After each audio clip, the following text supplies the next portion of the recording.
Coach Kampe from Oakland University, welcome to the BCAM podcast.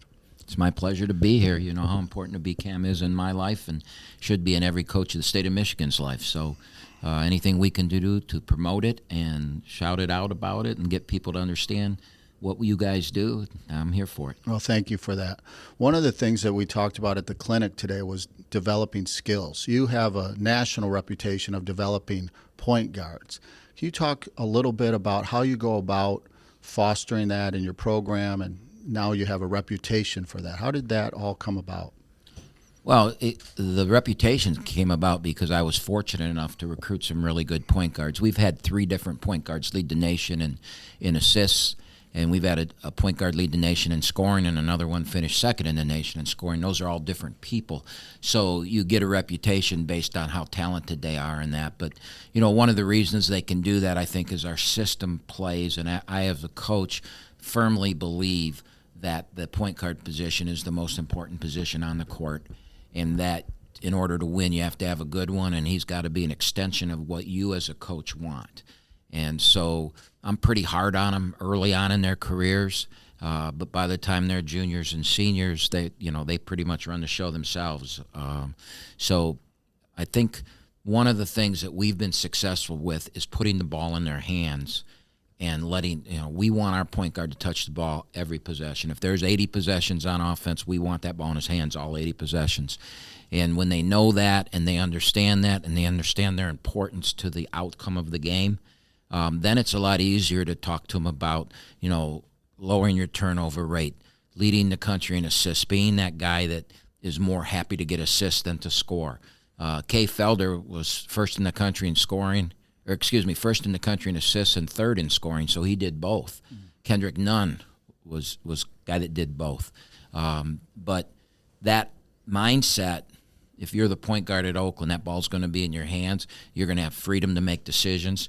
You're going to have a coach up your rear end about how you make the decisions and trying to beat down into them the type of decisions that we want, not that Greg Kampe wants, but what we need to be successful. Thank you. Coach, coaching is tough. We say it's maybe the toughest time to be a coach, but these young people, these young athletes, both high school and college, have a lot on their plate, a lot of distractions, maybe more than ever. Mental wellness is part of a coach's responsibility nowadays, and I've heard you speak very eloquently on that topic. Could you share a little bit of your thoughts on this topic and how it might relate to both high school and college athletics?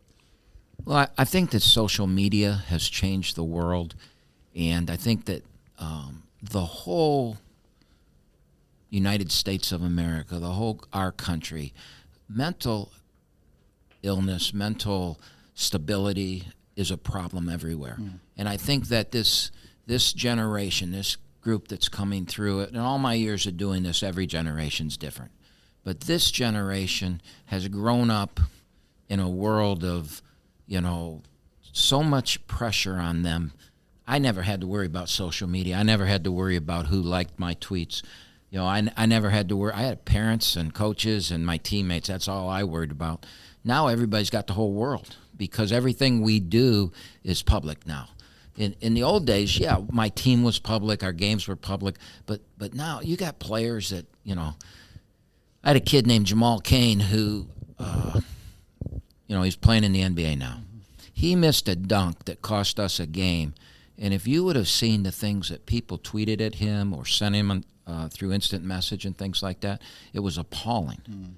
And I never had to deal with that. So this generation is dealing with things that we've never dealt with before. So it's very important that the leaders of those young men understand what they're going through and then mitigate the circumstances. There has to be intervention. There has to be people talking to them. I think the sports psychologist now might be one of the most important positions that you can have with your players. I think that your interaction with the players, especially when things aren't going well for them, you have to know and understand that they're not going well, and you have to do a deep dive into what's going on in their lives, which we didn't have to do that stuff 15 years ago. And so having said all that, I think it's important that you surround the team, you surround your staff, and you surround the whole program with this culture of, look, we're in this together, we're here together, we've got to talk through things, we got to know what's going on so that we can help each other out. Yeah, thank you for that. So, Coach, we'll wrap up with just maybe starting where Coach Calhoun from Youngstown State shared with us. He mentioned what a great mentor you've been to him, and that not only you have a statewide reputation, but a national reputation as a coach and a leader, but yet you still are such a great friend to BCAM. Can you talk to us a little bit about, and you started our conversation with it, a little bit about your relationship with BCAM, why it's so important to be part of an association. BCAM is the largest association in the country for coaches. Can you talk to us a little bit about that? Well, first of all, I'm proud of that. I'm proud to be associated with the BCAM and what you just said, the largest, I like being the best, okay? I also think it's very important. I've been in the state of Michigan. This is my 40th year as coach at Oakland. And so there's a great deal of pride in our state and what we do. And again, I'm on the older side of it, right? I'm in the fourth quarter. And I think that all of you, if I could reach out to any of you people that are just starting, or even if you've been in it for a little bit, to understand the importance of this organization and what you can accomplish in this organization. I'm also in the National Basketball Coaches Association.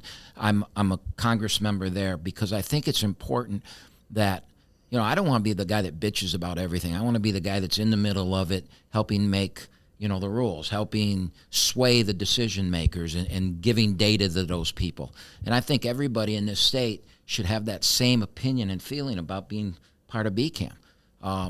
Don't be the guy that sits in your office and bitches about something like that. Be the guy that picks up the phone and get involved. Be part of this, because I've made more friends in the coaching profession because of an organization like this. Dan Young, the guy that runs your organization, he and I have become close friends because of our interaction in BCAM. Mm-hmm. If it wasn't for BCAM, he'd just been a high school coach that I knew. But because of the things that we do together and, the interaction that we have, I've gotten to know him as a person. I knew him as a coach, but now I know him as a person, and I see what he's doing to help all the coaches in the state. So be that coach, be that woman coach, be that male coach that steps in, be a decision maker, be a policy maker, get out there and help us out. Help us. I'll give you a perfect example. Coach Calhoun at Youngstown, we went to dinner last night, and he made a statement about, to me, he's upset because in college basketball you go from 8 hours a week is all you get your kids, and then bam, it's 20 hours a week. And he said to me, he goes, we got to change that. We've got to get that policy to go from 8 to 12 to 16 to 20 because of injuries. I never thought about that. So I'm going to take his suggestion to the next Congress meeting, and I'm going to ask all the other coaches, do you feel this way? Why haven't we ever talked about that? Mm-hmm. I think it's a very valid point, but it's one I never thought of. I'm not the smartest guy in the world. I don't know everything.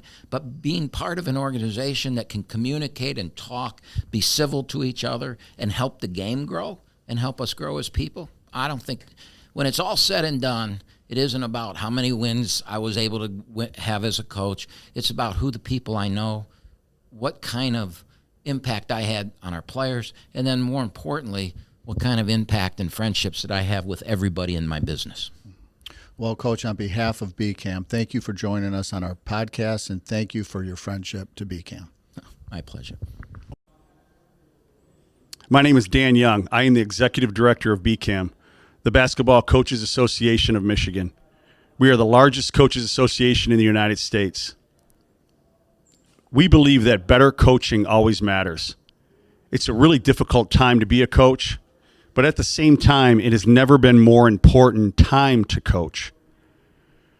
We couldn't serve our coaches without the support of our sponsors: Rawlings, Huddle, Shoot Away, United Dairy Industry of Michigan, Ballogy, Game One, Barron Rings, Coaches Insider, Gatorade, and the Detroit Pistons.